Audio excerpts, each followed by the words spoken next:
Goeiemôre vriende, hartlik welkom hier saam met ons in hierdie oggend. Dis vir ons een van ons gebede vanoggend 8uur toe ons saam bid. Toe sê hulle dis bitter soet dat ons moet saam bid.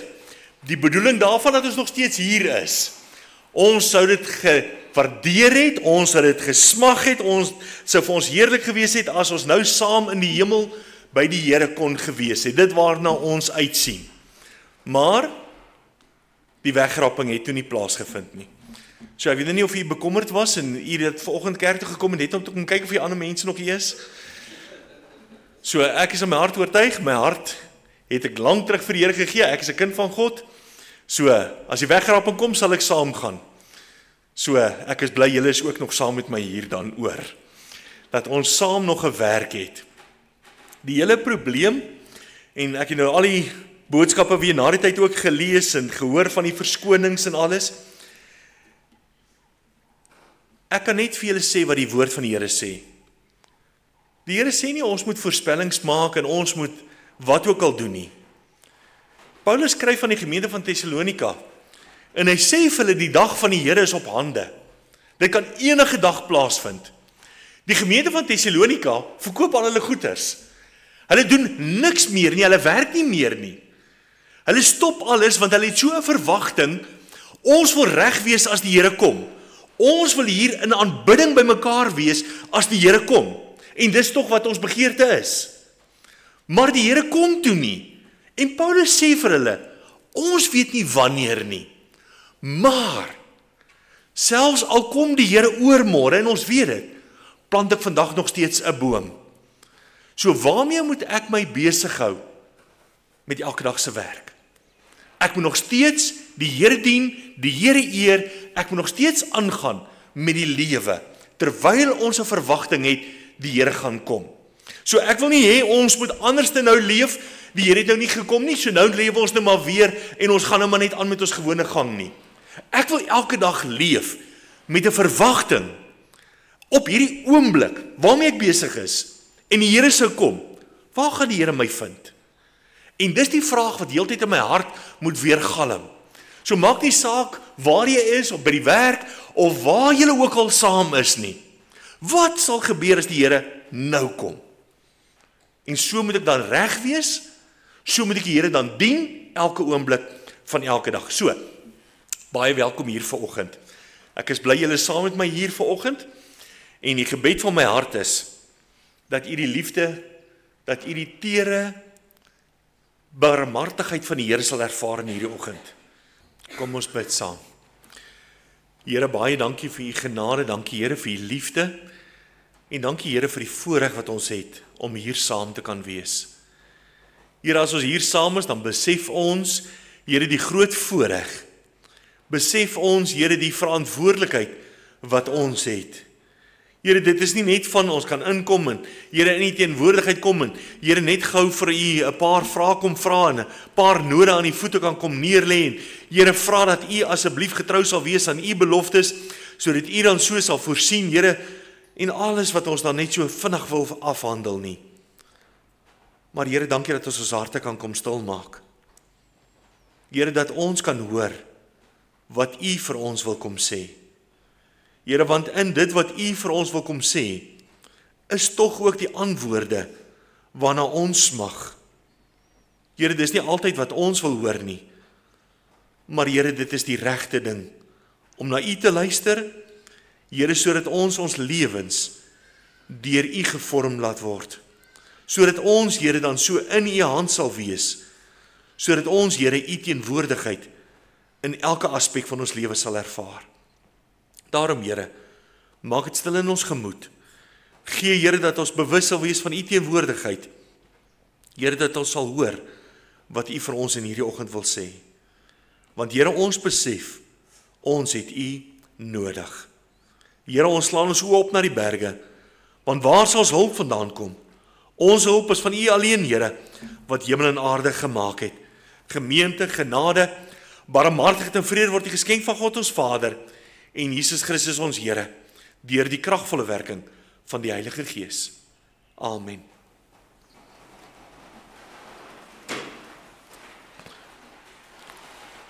Graag wil ek gemeente aan hierdie oggend, dan aan u ook die wet van die Here voorhou, terwyl ons dit nie onlangs gedoen het nie. En ons gaan die wet voorhou soos wat dit opgeteken is in Exodus hoofstuk 20. Toe het God al hierdie woorde gespreek en gesê, ek is die Here jou God, wat jy uit Egipte land, uit die slawehuis uitgelei het. Arina, sluit aan. Jy mag geen ander gode voor my aangesig hê nie. Jy mag vir jou geen gesneede beeld of enige gelykenis maak van wat bo in die hemel is, of van wat onder op die aarde is, of van wat in die waters onder die aarde is nie. Jy mag jou voor hulle neerbuig en hulle nie dien nie, want ek, die Here jou God, is die jaloerse God, wat die misdaad van die vaders besoek aan die kinders, aan die derde en aan die vierde geslag van die wat my haat. En ek bewys barmhartigheid aan duisende van die wat my liefhet en my gebooie onderhou. Jy mag die naam van die Here jou God nie ydelik gebruik nie, want die Here sal die een wat sy naam ydelik gebruik nie ongestraf laat bly nie. Gedenk die Sabbatdag, dat jy dit heilig. 6 dae moet jy arbei en al jou werk doen, maar die 7de dag is die Sabbat van die Here jou God. Dan mag jy geen werk doen nie, jy of jou seun of jou dogter, of jou dienskneg of jou diensmaagd, of jou vee, of jou vreemdeling wat in jou poorte is nie. Want in 6 dae het die Here die hemel en die aarde gemaak, die see en alles wat daarin is, en op die 7de dag het hy gerus. Daarom het die Here die Sabbatdag geseën en dit geheilig. Eer jou vader en jou moeder, dat jou dae verleng mag word in die land wat die Here jou God aan jou gee. Jy mag nie doodslaan nie.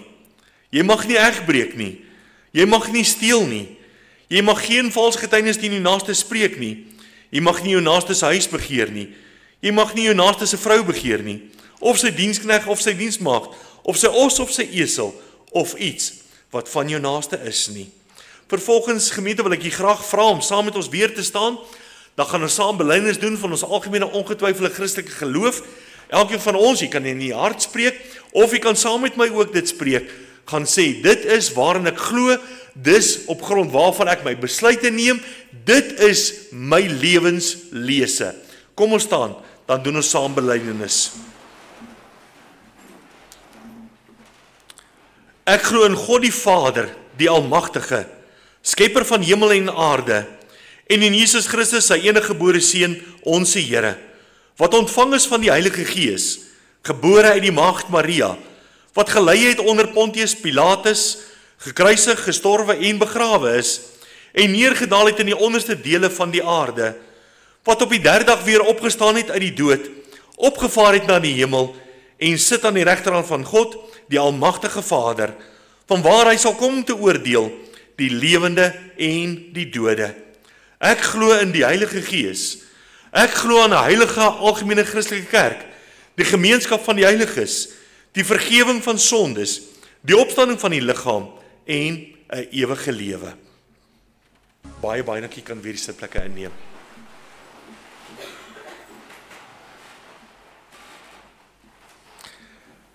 Dit is tog baie belangrik om van tyd tot tyd weer herinner te word aan die wet van die Here, wat steeds vir ons toepaslik is. Die wet van die Here het nie verval nie. Die wet van die Here is nie vervang in die Nuwe Testament nie. Die wet van die Here is nog steeds die wet van die Here wat hy van elkeen van ons vereis. Hoekom ek dit nou juis vanoggend gedoen het en hoekom ek juis nou weer aan u noem, dit gaan juis vir my oor die boek Jeremia, wat ons vanoggend gaan saam lees. Jeremia is al reeds voor sy geboorte, het die Here hom gered, het die Here hom verskoon geroep, wil ek sê, tot sy diens as profeet, om dan so in sy lewe op te tree tot eer van die Here, om te gaan profeteer. Nou, hoekom die Here juis dit vooraf gesê het, was juis die uitdaging wat daar was in die tyd wat Jeremia geroep is. Jeremia het in die tyd wat hy as profeet opgetree het, is hy deur die volk van die Here, die uitverkore geslag van God, hulle wat dan so vir die Here spesiaal moes wees, hulle wou nie hoor wat die Here sê nie, hulle wil nie luister na die profeseë nie, en hulle het Jeremia in die tronk gegooi, hulle het Jeremia op 'n stadium met hulle in 'n put gegooi wat sonder water was, sodat hy daar kon sterf, maar elke keer het die Here hom uitgered, elke keer het die volk oortree, het die volk voortgegaan met hulle sonde, maar het die Here uit die genade, het hy dan weer uitgereik na hulle, en dis my waar die mens baie keer roekeloos is. Daar's nie 'n weerligstraal wat my tref, die oomblik wat ek iets verkeerd doen nie. Daar's nie ewe skielik iets wat oor my kom wat ek besef, hoor jy, ek was verkeerd nie. Inteendeel, ons as mens, hier's nie nou 'n weerligstraal nie, hier's nie 'n stem uit die hemel uit wat vir my sê ek was verkeerd nie. So eintlik is ek dan nie so verkeerd nie. So eintlik kan ek dan maar voortgaan met wat ek verkeerd doen. En ek besef nie die genade van die Here nie. Ek besef nie die noodroep van die Here na my lewe nie. Jeremia is opdrag gegee deur die Here om 'n serp, dit wat hulle gebruik het in daardie tyd as 'n gordel, in die grond te gaan begrawe langs die Eufraatrivier, en mettertyd moes hy dit weer gaan opgrawe het. En dit het dan so 'n illustrasie geword aan die volk, terwyl hierdie serp wat begrawe is, vrot geraak het, wurms aangeëet het, in stukke was. Toe sê Jeremia vir hulle, dit is die boodskap van die Here. Dit is hoe julle lewens lyk. Is eintlik goed vir niks nie. Kan nie meer gebruik word nie. Kan niks eer nie. Kan nie sy doel bereik waarvoor die Here dit gemaak het nie. En dit gaan net een oor in, ander oor uit, en ons gaan net aan. En die Here, ten spyte van die ongehoorsaamheid, sê vir hulle, my plan vir julle lewens moet wees soos 'n boom wat geplant is langs waterstrome, wat weelderig, wat immergroen is, wat vrugte dra sonder einde, wat dan so gesond is, wat sy doel bereik met waarvoor hy gemaak is.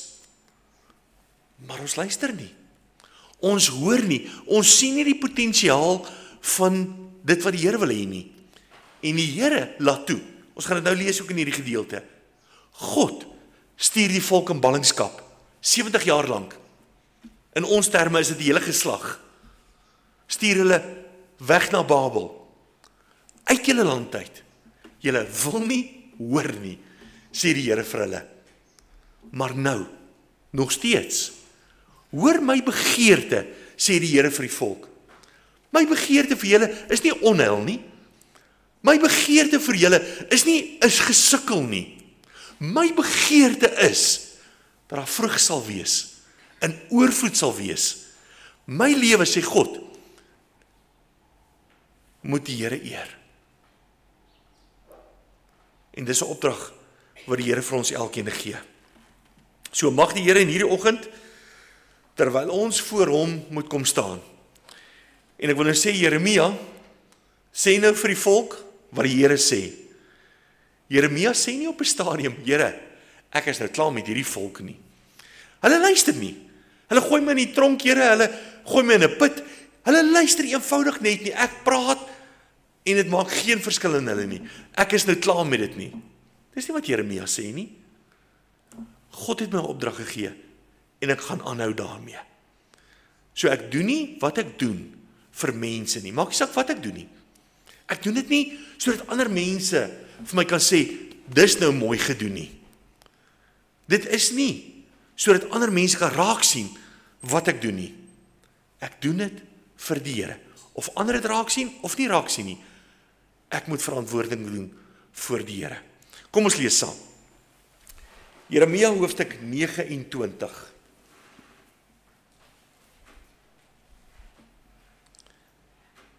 Mag ek eers net ter inleiding, en ek gaan baie keer terug verwys ook as illustrasie na Lukas hoofstuk 15. Een van my gunsteling gedeeltes, een van die mooiste gedeeltes in die Nuwe Testament, wat vir my die genade van die Here kom tentoonstel.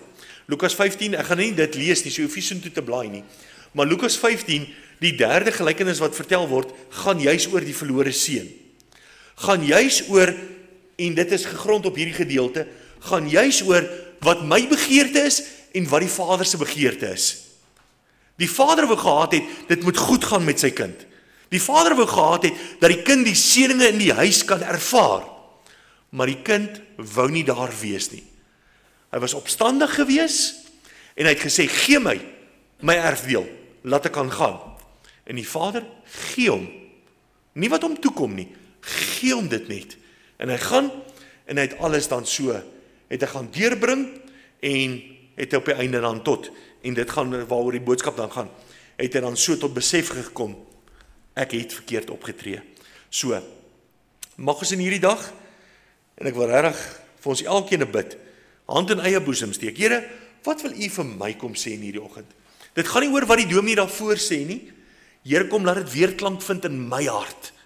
Kom wys my uit u woord uit wat u vir my wil kom sê. Kom ons lees saam.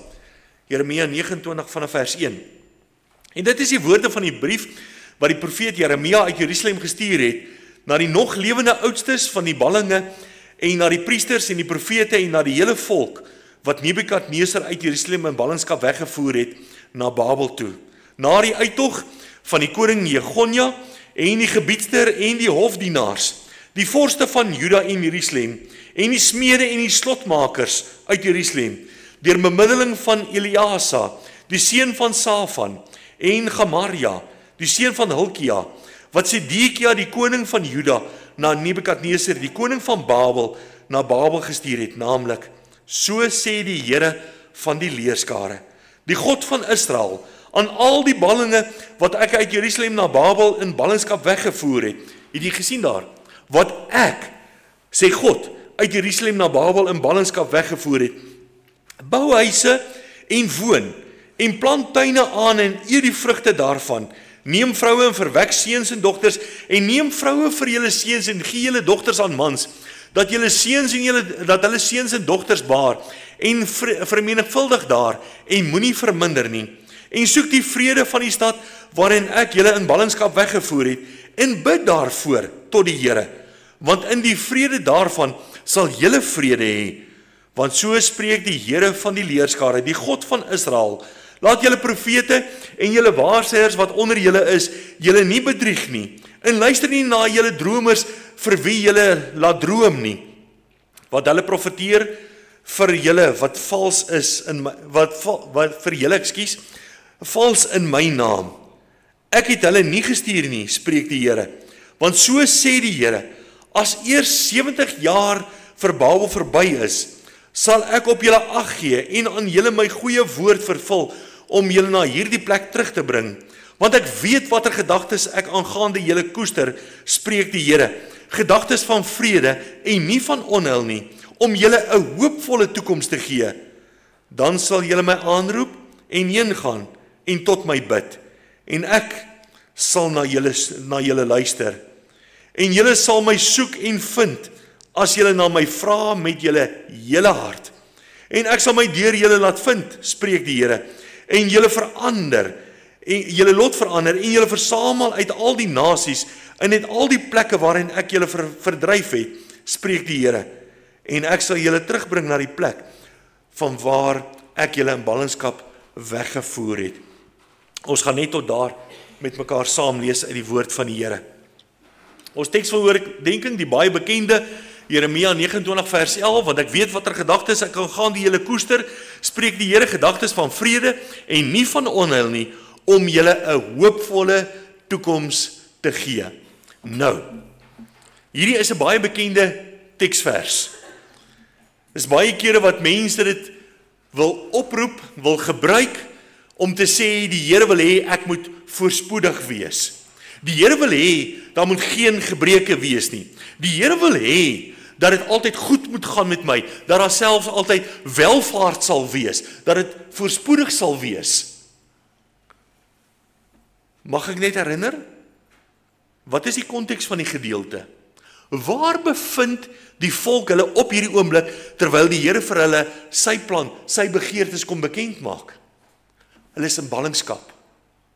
Dit is nie 'n tyd van vloei en bloei en alles gaan net reg en alles is net groen weivelde en alles is net heerlik nie.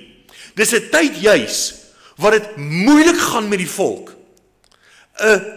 Moeilik gaan as gevolg van eie besluite.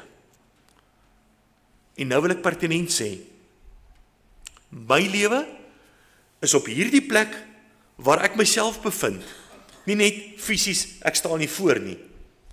Maar die sameloop van omstandighede is omdat ek besluite geneem het.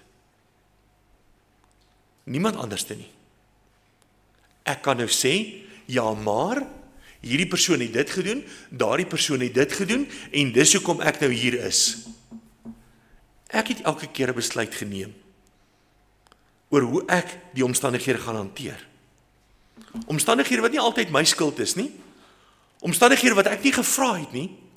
Maar ek neem 'n besluit hoe ek gaan reageer op hierdie omstandighede. En dit alles is die slotsom van waar ek vandag is. Ek moet verantwoordelikheid neem vir my lewe. Ek moet verantwoordelikheid neem vir wat in my lewe aangaan. En ek praat nie nou net van geestelik nie.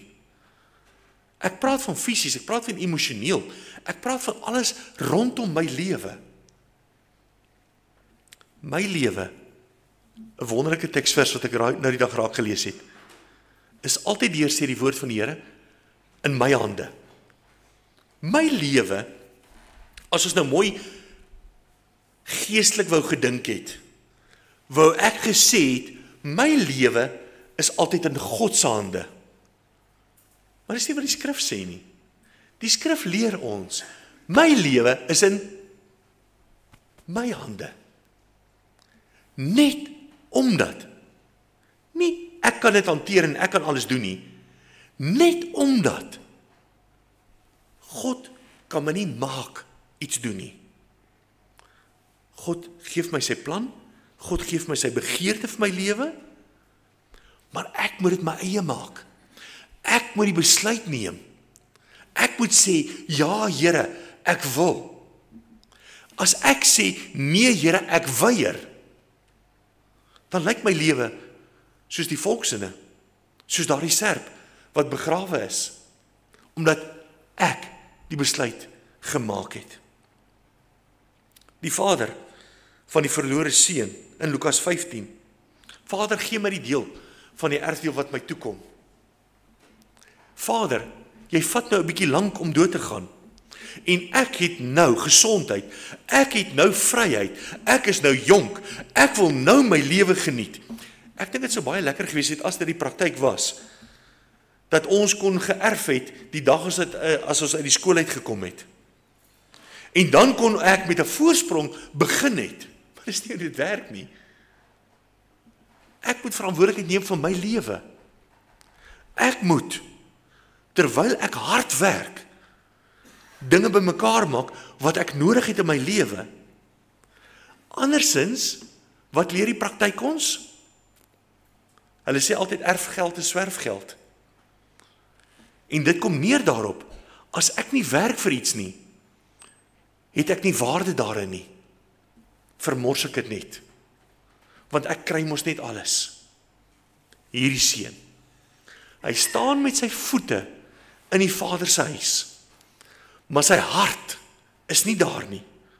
Ek wil nie hier wees nie. Die volk wil nie luister nie. Ek wil nie soos 'n boom langs langs lewende waters wees nie. Ek wil nie vrugte dra nie. Eva, die slang kom haar in die tuin van Eden, met al hierdie voorregte wat hulle het. En die slang sê vir haar, as jy van hierdie vrug eet, sal jy die goeie, dit wat jy nou ken, maar ook die slegte leer ken. Hy lieg nie eers vir haar nie, hy sê van die waarheid. Hy sê vir haar, jy gaan die goeie ken, maar ook as jy hiervan eet, dan gaan jy ook die slegte leer ken in jou lewe. Wat doen Eva? Sy eet daarvan. Ons kan haar nie blameer nie, ons het dieselfde gedoen het. Ons hou mos van skinder, ons hou mos van verkeerde goeders, ons hou mos van al hierdie ander dinge, van al hierdie ander ervarings. Ons sou presies dieselfde gedoen het. Sy gee aan Adam, hy geniet dit saam met haar. Die Here het gesê, julle sal sekerlik sterwe. En die duiwel kom na haar, en hy vra van, het julle toe gesterwe? Maar hulle het nie gesterf nie, hulle lewe nog. Maar as geestelik het hulle dood gegaan. Hulle het nie meer daardie verhouding met die Here gehad nie.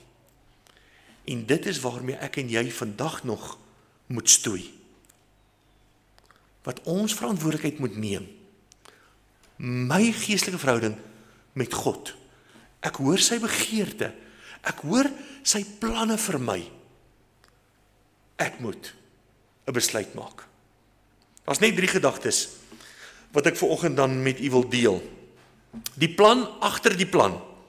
En dit is duidelik uit hierdie gedeelte, die gedagtes van God.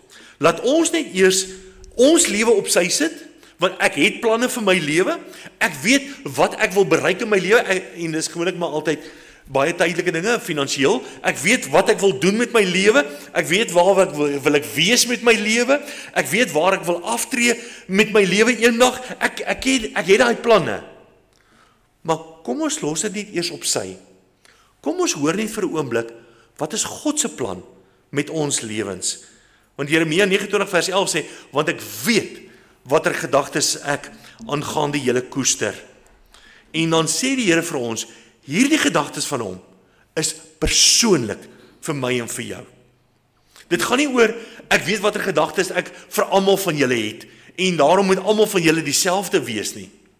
God se gedagte vir ons almal is dieselfde. Ons moet God eer. Ons moet God dan so dien met ons hele lewe.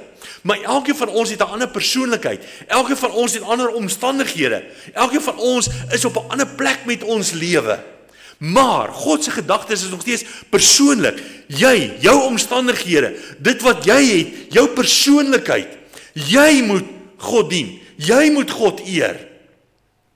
Dis nie net iemand anders se verantwoordelikheid nie. Dis persoonlik.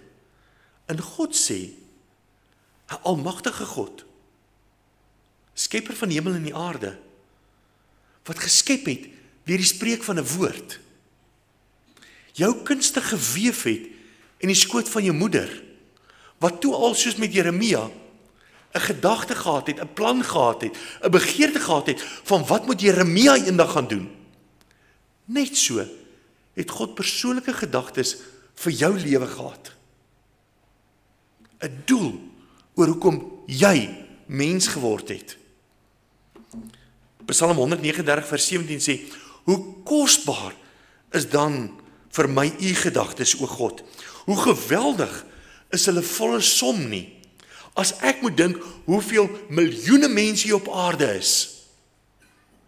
En God het vir my persoonlike gedagtes. En die persoonlike gedagtes beteken ook, God ken my omstandighede. God ken my seer. God ken my as mens. En nou wil ek net 'n oomblik stil staan by die verkeerdes. God weet alles. Ek wil sê ongelukkig weet God alles. Daar's nie sondes wat ek kan wegsteek wat God nie weet nie. En ek vra nie. Ek vra nie ons moet nou belydenisse doen nie. Ek vra jy vir God, hoe lyk jou lewe? Nie vir 'n ander mens nie, voor God, wat alles weet. En dan besef ek kan nie nou vir God jok nie. Want ek weet, die Heilige Gees is getrou. Die Heilige Gees kom lê sy vinger op ons lewens, kom wys vir my, waar doen ek verkeerd? Waar eer ek nie die Here nie? Dis persoonlike gedagtes wat die Here vir my het, wat die Here vir my kom wys, maar hier is jy nie reg nie. En ek wil dit nie regverdig nie. Ek kan nie voor God gaan sê, ja maar nie. Die Here sê vir ons, hy het vir ons vredevolle gedagtes. Want ek weet wat 'n gedagtes aangaan, die hele koester spreek die Here. Gedagtes van vrede en nie van onheil nie. Kom ons vat dit weg van ons af as persoon. Kom ons plaas dit net vir 'n oomblik gou weer by die verlore seun en sy pa. 'n Gewone pa-seun verhouding. Watter gedagtes het ek vir my kind? My plan vir my kind is nie, my kind moet 'n dokter word, my kind moet 'n onderwyser word, my kind moet wat word nie. My gedagtes vir my kind is, ek wil hê my kind moet gelukkig wees. Ek wil hê my kind moet floreer. Ek wil hê my kind moet 'n verskil maak. Ek wil hê my kind moet die Here eer. Ek wil hê my kind moet die Here dien. En daarom is dit my verpligting as ouer om dit vir my kind moontlik te maak om dan self te ontwikkel Nie te word wat ek wil hê hulle moet wees nie, maar self te ontwikkel, sodat my kind hulle eie potensiaal kan bereik. Soos God hulle gemaak het. So daarom, my plig as ouer, is ek ondersteun my kind. Sodat dit wat my kind begeer om enig te word, dat dit vir hulle moontlik kan maak. Daarom het ek vredevolle gedagtes vir my kind. Dis nie ek hoop my kind ervaar al die swaar in die lewe, al die seer in die lewe nie. Dis nie wat 'n ouer begeer nie. Dis nie wat God begeer nie. Maar ek as kind, Vader, gee my die deel wat my toekom. Ek moet uit ervaring uit sê, kinders dink nie altyd wat hulle vra en wat hulle sê nie. Dis geen verwysing na een van my kinders nie. Kinders dink nie altyd hoe hulle iets sê nie. Ek kan nie op grond daarvan reageer nie. Want kinders is nooit verkeerd nie. Hierdie Vader, en ek kan my self nie indink hoe seer dit moes gewees het nie. My kind erf dit wat hy moes gekry die dag as ek eers gesterf het. En hy vra dit van my nou. Pa, jy leef 'n bietjie lank. Geen nou maar, laat ek net kan gaan. Ek wil nie hier wees nie. Dit kom hom nie toe nie. Maar die Vader gee dit vir hierdie seun. Ek wil vir jou vrede hê, maar daar's nie vrede in jou hartjie nie. So ek gaan vir jou gee wat jy vra. Mag dit vir jou vrede bring. En dit doen nie. Ek het geweet dit gaan nie die regte sommetjie maak nie. Die gedagtes van God is 'n hoopvolle toekoms. Jeremia 29 vers 11. Gedagtes van vrede en nie van onheil nie, om julle 'n hoopvolle toekoms te gee. Nou die arme profeet wat toe verkeerd was in hierdie week, het 'n lied gesing toe Peer nog, ek dink dit was hulle laaste konsert in die kleuterskool voordat hulle graad 1 toe is, het hulle nog die lied gesing van wenners, wenners, wenners wil ons wees, sien uit om eendag daar te wees. Ek weet nie of julle almal daardie lied nog onthou nie. En hulle het dit gesing, en dis 22 jaar terug seker nou, toe het dit my vaderhart aangegryp, om daar by die kleuterskool se vertoning te sit, en te hoor, hierdie kinders sien uit na 'n toekoms. En dit was die tyd gewees toe ons regering verander het, en toe alles verander het in ons land. Toe alles so onseker, so donker vir ons was. Toe het ek net gedink, watter toekoms het my kind om na uit te sien eendag? Want vir my lyk dit nie reg nie. Vir my lyk dit almal immigreer, almal hardloop weg. Hierdie volk sit in ballingskap. Die Here sê vir hierdie volk, gaan bid vir daardie ander land waar julle is. Gee julle seuns vir dogters, julle dogters vir seuns. Gee dan sodat daar kinders sal wees. Gee dat daar vooruitgang sal wees. Moenie verminder nie, vermeerder. Word 'n groot volk, terwyl julle in ballingskap is. Die Here bid nog steeds, daar moet 'n toekoms wees. Daar moet 'n volgende geslag wees. Daar moet iets wees om na uit te sien. Ek wil net iets noem, ouers. Waaroor praat ons heeltyd met ons kinders? Julle moet sien hoe swaar dag het ek vandag gehad by die werk. En dan vloek en skel ons en ons doen alles wat verkeerd is. Want ek het 'n swaar dag by die werk gehad. En dis nou almal se skuld. Ek kan nou nie my baas gevloek het daar nie, maar hier kan ek nou lekker vloek en skree. Want ek voel nou gefrustreerd. My praktiese raad is ry 'n langer pad huis toe. Jou kinders gaan jou nie mis nie. Bly nog 'n halfuur weg. Bedaar net eers. Kom met hoop by jou huis aan. Want jou kind het 'n toekoms waarna hulle wil uitsien. Jy moet hulle inspireer om te wil groot word. Om wil verantwoordelikheid neem. Om te wil 'n verskil gaan maak. So, dink net vir 'n oomblik daaraan, dat ek het 'n invloed op my kind se toekoms, oor hoe my kind eendag as groot mens gaan wees, hoe my kind 'n mamma, 'n pappa vir hulle kinders gaan wees, vir my kleinkinders gaan wees. Ek het 'n verantwoordelikheid om dit oor te dra aan my kinders, om vir hulle hoop te gee, want dis wat God vir ons gee. Die tweede gedagte, en hierdie is my die plek van verantwoordelikheid. Ek moet reageer op God se plan. Dit is wat die verwagting van God is. Jy moet God aanroep. Dan sal julle my aanroep. Dis Jeremia 29 vers 12. Dan sal julle my aanroep en heen gaan en tot my bid en ek sal na julle luister, beloof God. Onthou nou, Jeremia 29 vers 11. Hierdie wonderlike seën wat die Here het, die plan van God vir my lewe. Maar dis die plan. Dis die plan wat die pa gehad het vir die verlore seun in Lukas 15. Dit was die begeerte van hierdie vader. Het dit prakties uitgewerk op daardie oomblik in daardie kind se lewe? Nee, dit het nie. Hy het gesê ek gaan nou wegloop. Hy het gesê ek gaan alles gaan vermors. Jy het 'n verantwoordelikheid om God aan te roep. Daar sit daardie seun van daardie pa wat hom so oneindig liefhet. En hy het alles deurgebring. Hy het alles deurgemors.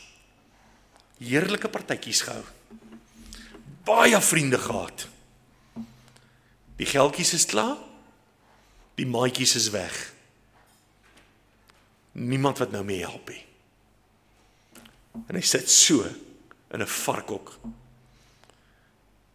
Kan ek maar van die pele van die varke eet? En niemand het vir hom dit aangebied nie.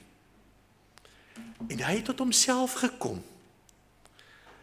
Ek sal opstaan. En ek sal na my vader se huis gaan. En ek sal vir my vader sê, Vader, ek het gesondig teen die hemel en voor u. Ek is nie meer werd om u seun genoem te word nie. Maak my soos een van die huurlinge. Ek wil net weer by die vaderhuis wees. Ek het God aangeroep. Wees my genadig, Here. Vergewe my. Dawid, Psalm 51. Ontsondig my. Here, gee opnuut in die binneste van my 'n vaste gees, 'n rein hart, Here. Ek wil nie hierdie weggesteekte sondes meer hê in my lewe nie. Ek wil die regte pad nou loop. Ek wil teruggaan na my vader se huis met my voete, maar my hart moet ook daar wees. Ek wil hoor wat die Here wil hê van my lewe. Ek wil doen wat die Here van my vra in my lewe. Ek roep God aan. Die verlore seun roep God aan. Hy vra vergifnis in die verland. Ek wil nou vra, is daar die seun terug by die vaderhuis? Het daardie seun reeds sy vader se vergifnis ontvang? Deur te sit daar tussen die varke? Nee, hy het nie. Hy het dit nog nie ontvang nie. Hy het dit nog nie uitgespreek nie. Hy het dit geroep tot die hemele. Maar nie vir een teenoor wie hy gesondig het nie. Nou sê Jeremia 29 vers 13, weer net die volgende vers. So, ons het nou die seën van die Here, ons hoor wat God se begeerte vir ons lewens is. So, hoe gaan ek dit ontvang? Wat is my verantwoordelikheid? Ek moet tot God roep.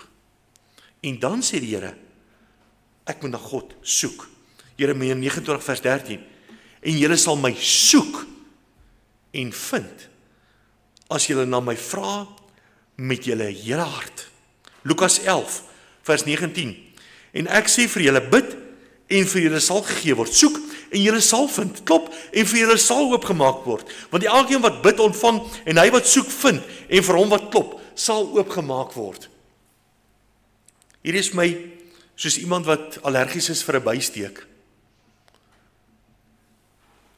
Dis nie 'n bysteek my en nou, ek het, so rukkie terug het ek so ervaring gehad, wat ek ook 'n reaksie gehad het, En dit is nie van, hi, my lip swel op. En as iemand my gaan kom help, ek dink, ek gaan binnekort my keel toe verloor, dat ek nie meer gaan asemhaal nie. Ek het 'n nood. Ek het 'n probleem. Ek gaan begin soek na iets wat my kan help. Dis nie net van, as iemand my gaan kom help, ek wag hier vir hulp, en ek sit nou maar hier in my hoekie. So as iemand my, en dan kan ek nou maar almal laat skuldig voel, as iemand my tog net kan kom sien, as iemand my net wil help, as iemand net wil uitreik, soek jy. Nie ander nie. Jy. Weet jy wat is vir my moeilik as dominee? Dominee, ek het hierdie familielid, bejaarde familielid gewoonlik. Hy is in die hospitaal daar by julle in die dorp. Hy dien nie die Here nie. Maar ons as familie dink hy's op die einde. Wie hom nie gaan besoek nie. Wie vra vir ons om hom te kom besoek? Mense wat lief is vir hom. Mense wat omgee. Maar nou loop die dominee daarin. Jou familie het my gestuur.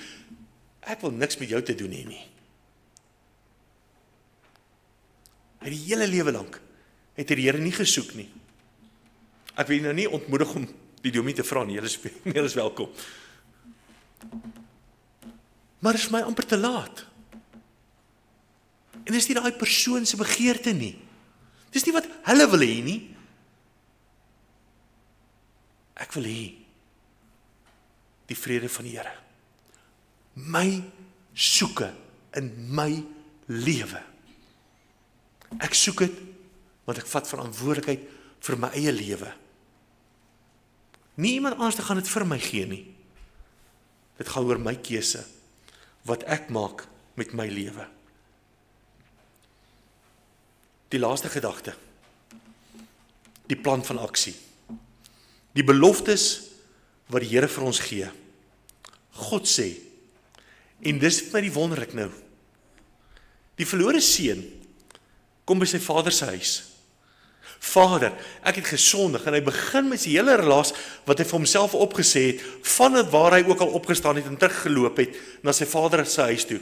En hy begin hierdie vergifnis smeek van sy vader. Hy begin dit aanroep voor sy vader, want dit is wat ek soek, Vader. Ek kom vra dit, ek kom pleit dit. Wat doen die vader? Die seun sê, ek is nie eens meer werd om die seun genoem te word nie.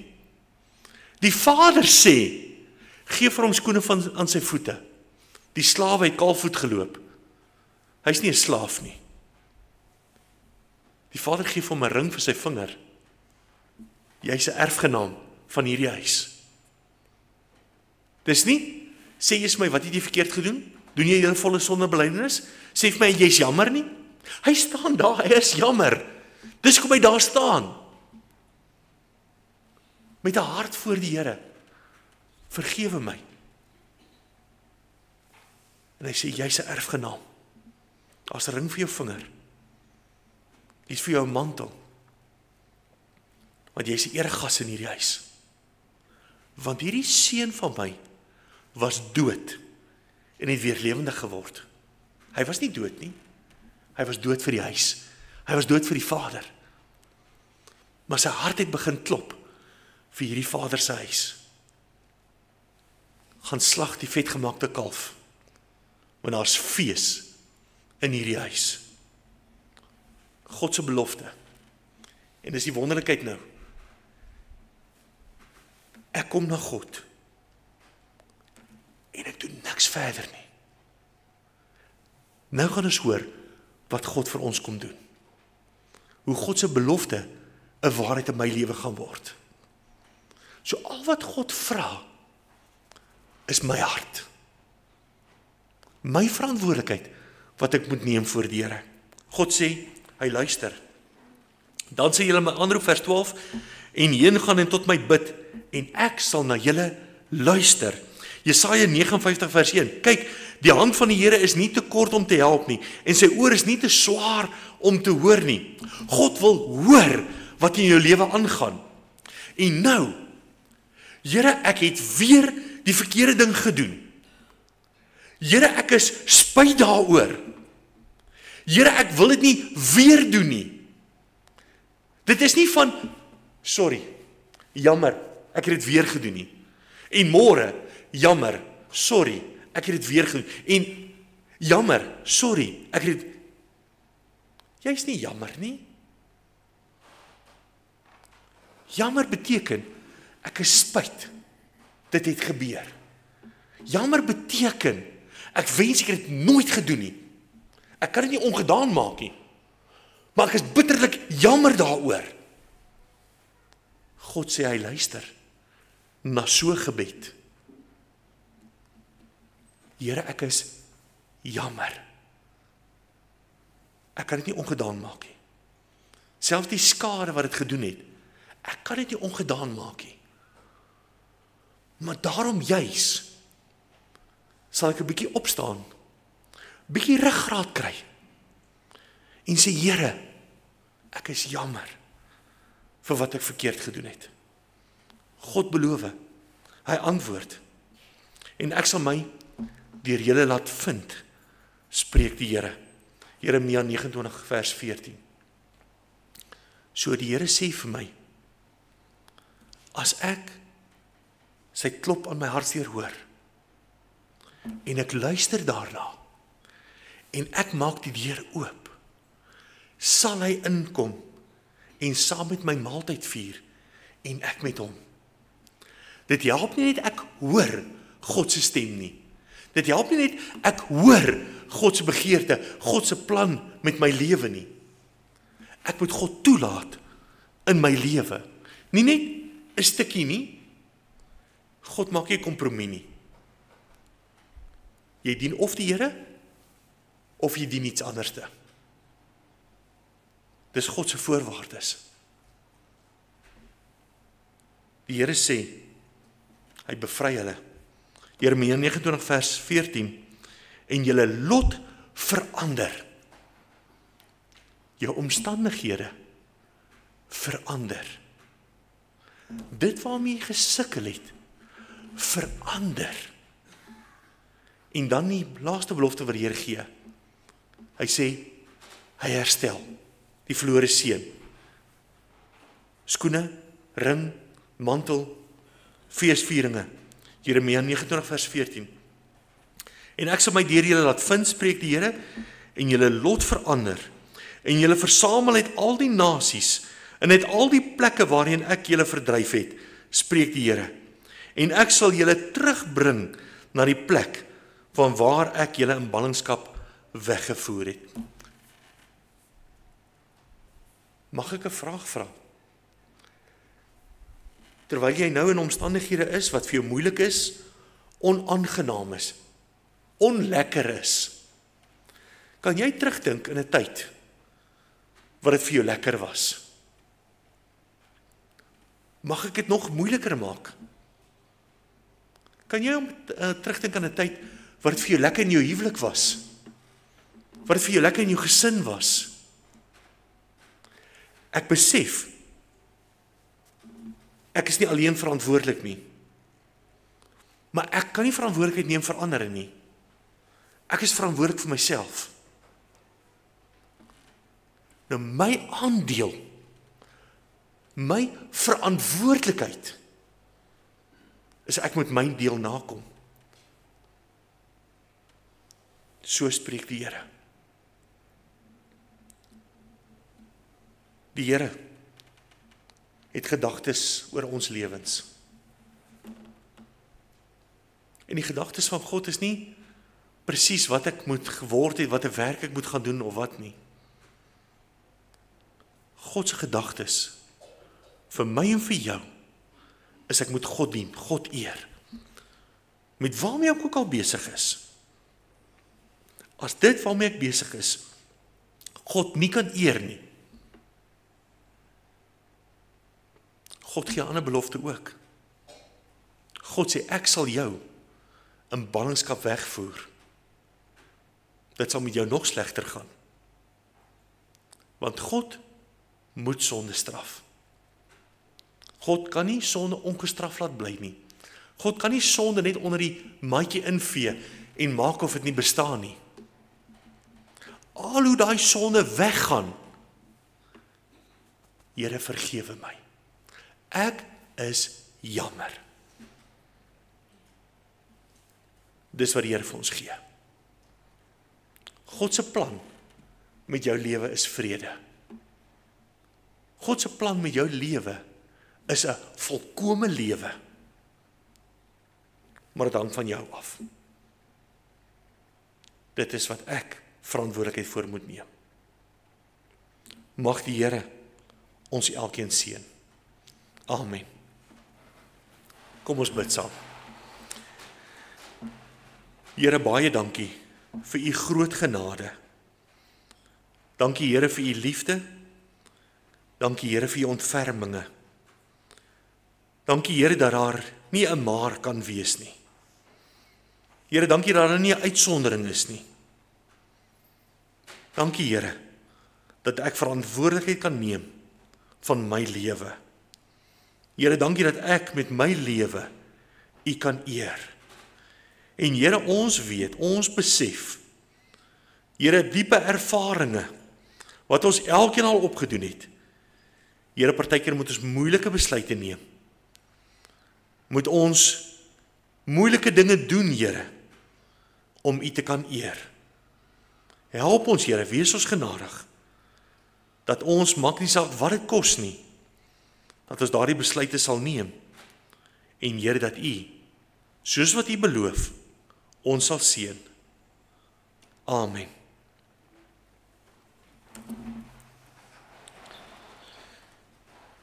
Vandag sluit ons af met 'n lied, wat sê, ek het u stem gehoor. Dit gaan oor jou verhouding met God. So ek wil u nooi, as dit die oortuiging van jou hart is, dat ek het die Here gehoor, ek wil doen wat die Here van my vra. Dan wil ek u elkeen nooi om saam te staan, en dan gaan ons afsluit met die sing van hierdie lied. Ontvang die seën van die Here. Die Here sal jou seën en jou behoed. Die Here sal sy aangesig oor jou laat skyn en jou genadig wees. Die Here sal sy aangesig oor jou verhef en aan jou vrede gee. Amen.